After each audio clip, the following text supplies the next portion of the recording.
engine from the flood car that's going to go into the black car.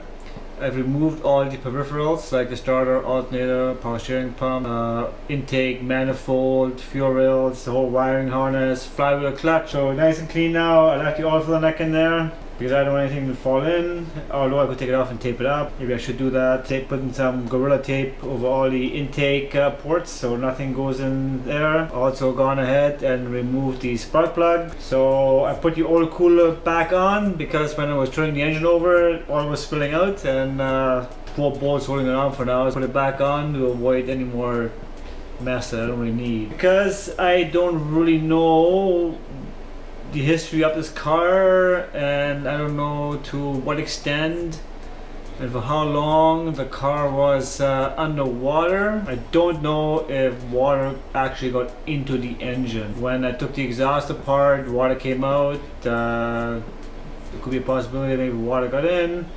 When I was looking into the intake ports, a couple of cylinders, was a little bit of debris.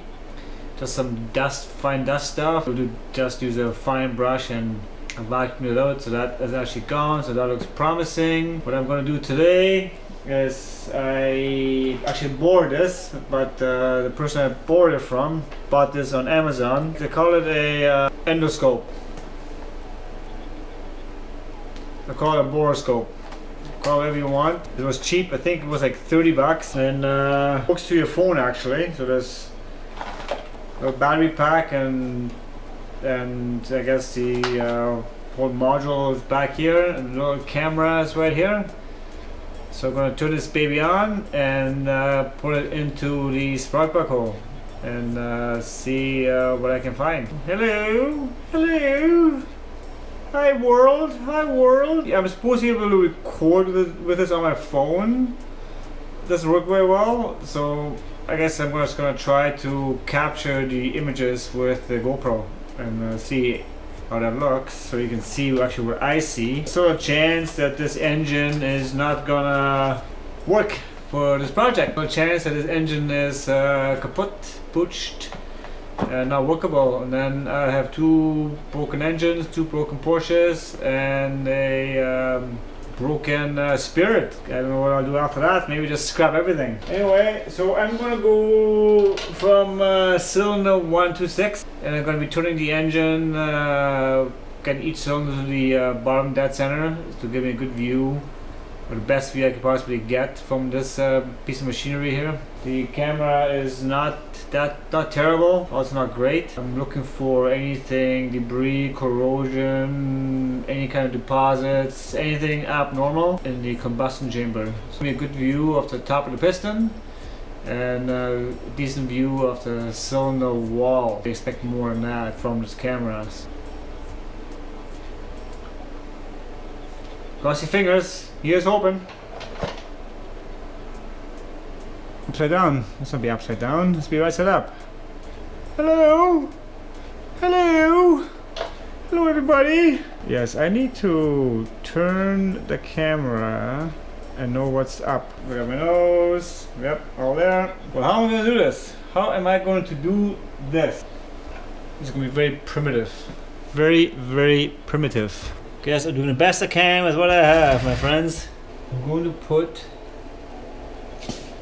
camera into the engine. Actually fit on the top dead center, so now I'm going to turn it. Piston retracting. It's very difficult or challenging actually to get any view of anything in here. At least I'm going to pan the camera around the piston here. I'm doing that just by turning the cable, and the top of the piston looks like magnificent. Looks beautiful. Look at that. Right? Put it back in. So I have the camera on a slight angle.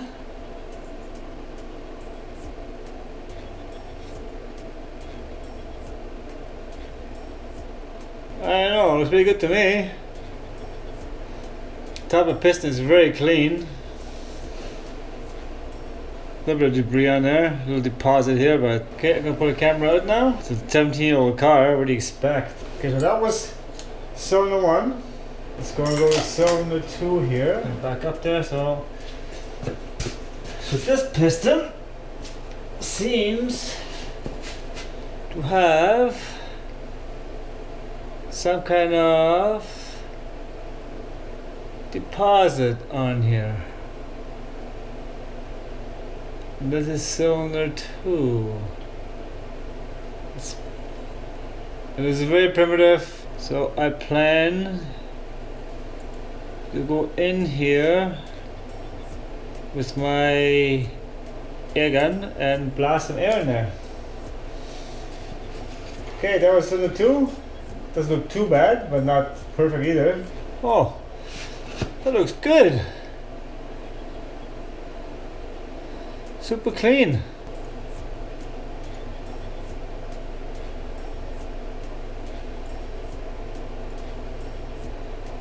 Again, I'm not looking for a brand new rebuilt engine here. Looks good. Okay, well, cylinder number 3 looks good to me. Alright, so a little bit of development in this project. Yesterday I drained the oil on the engine that's going into the car. For some reason I didn't drain it in the car before I took it out. So behind me I put the engine back on the motorcycle jack, drained the engine oil, fine. Then I proceeded to take the filter out and found some really bad news. All kinds of green, rubbery kind of material in the filter. Looks something like this. So looking in the filter, and you can see this here. All these green rubbery chunks. There's quite a bit of it. Took it out and I put it on just a piece of paper, and so I could get the oil off and see if it's plastic or rubber. It turns out that it's rubber. Could be a number of different things. I like to think it's some kind of rubber sealer holding the casing or something together, which I don't think it is. It'd be nice. Did some internet searches and I've come up with different scenarios. One of which could be the sparkler tube O-ring. The other is a valve guide seal, and the other most likely issue is it's the Variocam actuator, some kind of plunger seal that disintegrates and then goes into the engine. Those things are about $1,000 US each to buy. It also involves some special tools to lock the cam down and then get the timing right afterwards. So that's a little bit bad news on this project. That's kind of putting me kind of a standstill. Kind of it's appropriate because outside it's April, what is it? April 14th, and we have here a wonderful freezing rain, ice pellet, snowstorm kind of day. So this kind of is appropriate to the weather. Okay, really bad news here. So just trying to figure out a path forward. One path is put the engine in, drive it. Apparently it's totally drivable and it doesn't do anything bad to the engine. I may lose a little bit of performance, but other than that it should be okay. Option B is I take the actuators out of the broken engine, swap them over, which is just a whole boatload of extra work that I wasn't actually intending on getting into. If I knew that was the case, then I would just rebuild the other engine. Here I am, 2 Boxsters with engines replaced, and they both have their own issue with them. Yeah, it's very disappointing. It's actually a very disappointing day. So trying to figure out what the best way is to move forward with this engine. I haven't totally made up my mind yet what to do. It's not that easy to get to these actuators. Oh, it's not that difficult. If you're a mechanic and you have the tools, it's very easy. if you're not a mechanic, if you don't have the tools, it's not that easy, right? So lots of information on the internet. Also, Polygon Parts has a very good article on a technical article on replacing the actuators. That kind of changes things up just a tad. That's where we're at. Still need to replace the IMS bearing regardless. That's not the problem with this engine. The problem is something completely different. I could start off with pulling out each spark plug tube. I can't see how that O-ring could disintegrate and fall into the engine. Not impossible. If I'm going to replace the actuators anyway, I need to pull the spark plug tubes out anyway. That's one possibility, I guess. Doubtful, but everything leads to the actuator seal. Very bad news. 2 non-working engines. It's very disappointing with these Porsche engines. Not that you can compare them to a Honda engine, but Hondas just run, operate as per their design.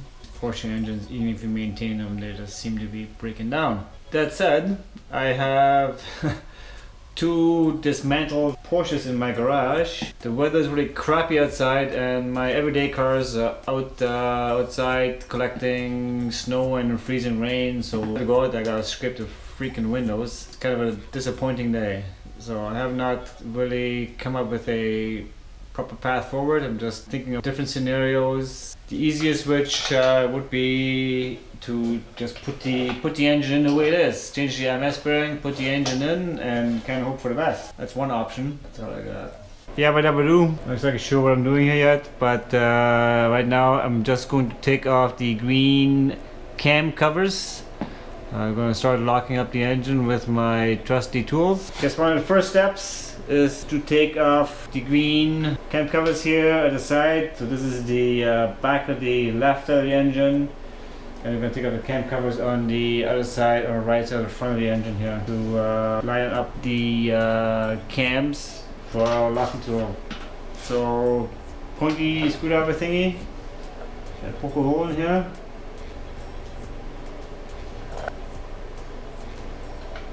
There we go. Not too bad, pulling the top one off.